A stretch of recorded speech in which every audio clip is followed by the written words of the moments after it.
Hello everyone, it's JW again, and today I'll be reviewing the second to the last Tobot V Tobot. This is Power Loader / Dozer, which is the most generic Transformer name I've ever heard.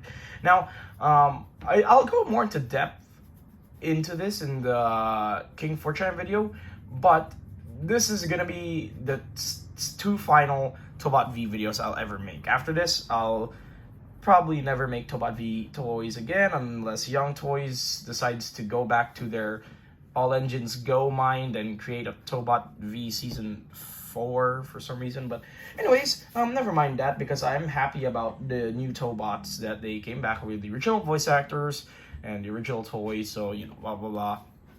But anyway, enough of me rambling about how like Tobot V products. Let's get into Power Loader. So this guy is he's a front loader, which is was there a front loader before in Tobots? In Tobot V, I'm not sure, but he reminds me of the color, at least. It really reminds me of Super Driller or Mega Drill, if you remember him.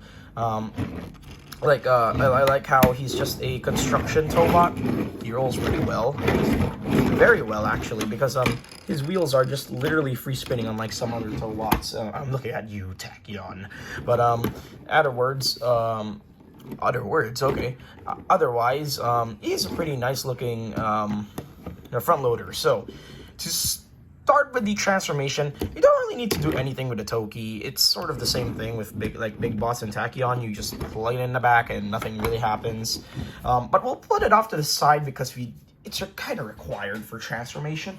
So to start with transforming this guy, first thing you're going to do is you're going to lift the bucket up, and actually this thing already collapsed on itself. Basically, yeah, what I was going to say is you're going to lift this up, and then you're supposed to split the sides of the front loader apart like this, and it already got ahead of itself. So afterwards, you're going to take this double hinge on here, you're going to bring it up, and then I think whichever way you prefer, but for me, I like to bend these already around, so you can rotate this around here. And then next, you take the entire back of the front loader, and it will become the legs. And then you'll get these panels back here. You'll untab them, and you'll tab them at the back of the legs, so that it'll fill in the gap, and it will, I guess, give them some heels. So split the legs. This up, and then you'll bring the arms down, and you'll bring the arms down like this, and then I guess this way works. You lift up the head, and he has a nice little construction worker motif here. I like his little motif here.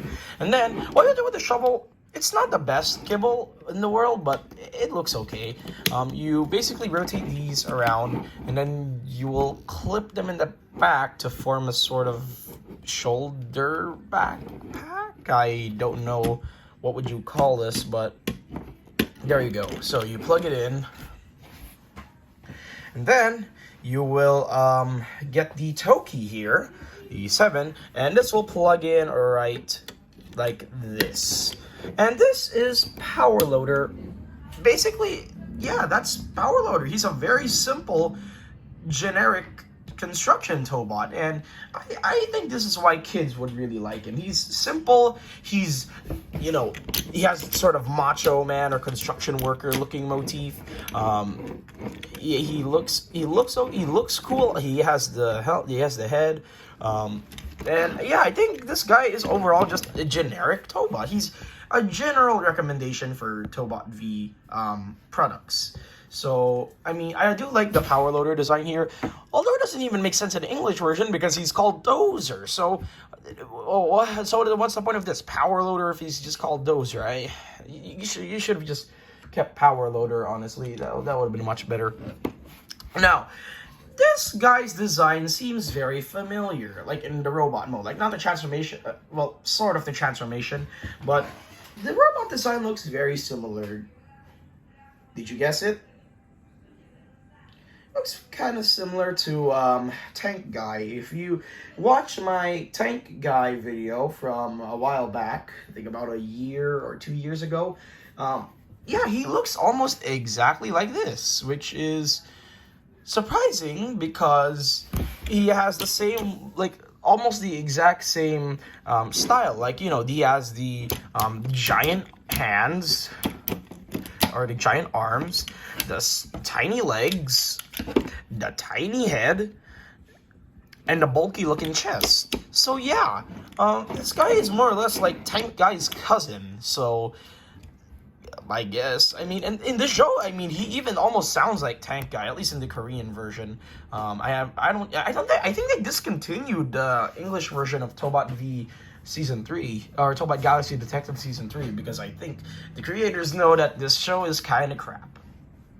Anyways, well, for articulation, his head can rotate around 360 if you get your head in there. If you could get your hand in there, your fingers in there, I'm sorry. My brain is literally in sleep mode right now. You lift this up so you can get the full range of articulation of the arms. Like this, if you want to get the full range, although it will bump into the little bucket. So it can rotate around 360 on this sort of ratchet. It can go, he can go in and out, not too far. He rotates above the elbow. I'm sorry if this is not getting on camera, really, because he's kind of chubby. There we go. So rotate. You can rotate above the elbow. He has this joint, or well, he has a sort of pectoral-looking joint here, which you can use, but it doesn't really stick. Except this one. This one is like, you know, the Are you gonna come at me or what? And then his legs, I think they're the most posable out of his entire body. His legs could go forward and back and in and out. Rotate. Well, at the knee, not much, but if you do rotate this out, he will have literally the full range. Articulation. Like, legitimately the full range of articulation. And, yeah, that's about it. Let's try to get him into some sort of pose. Maybe he's like, hey guys, I found a flower or something.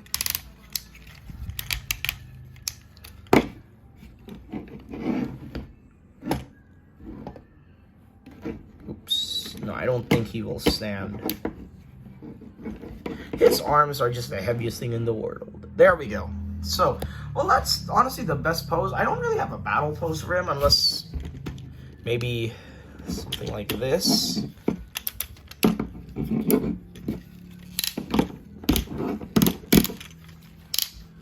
Maybe something like this. There we go. Well, that could work, but if it doesn't work for you, then I don't know. He's just kind of there. He's not the best Tobot in the world. He's a general recommendation. But honestly, aside from that, he's not really worth getting. Like, for his price, he would seem just as expensive as maybe Tachyon, who is literally just in the Philippines 3,000 pesos. But this guy costs about 3,500, so he's pretty expensive if you ask me. Honestly, I prefer Wild Chief or anyone else over this guy, because, like, honestly, if you ask me, Wild Chief would be my only recommendation to get Tobot V Season 3. Aside from Regent's also pretty cool. Big Boss is okay, and Air Height, well, if you like airplanes, then I guess he's not the best looking 747, but he's an okay looking 747, although the up wings part really bothers me, which is, I would consider it not, but aside from that, it's a pretty accurate transformer looking 747. But yeah, looks like after this is the end of the Tobot V journey with me. So thank you for all that. I'll get into King Fortran's review right after this video as well. So after this, you're never going to see any Tobot V products again. They're just gonna be on my shelf, displayed probably, and I'll be reviewing X, Y, Z, Triton. I think the other Tobots that I got were Sen, Doc, Boom, and SOS. So yeah, stay tuned for that, and yeah, I will see you guys in the final Tobot V video.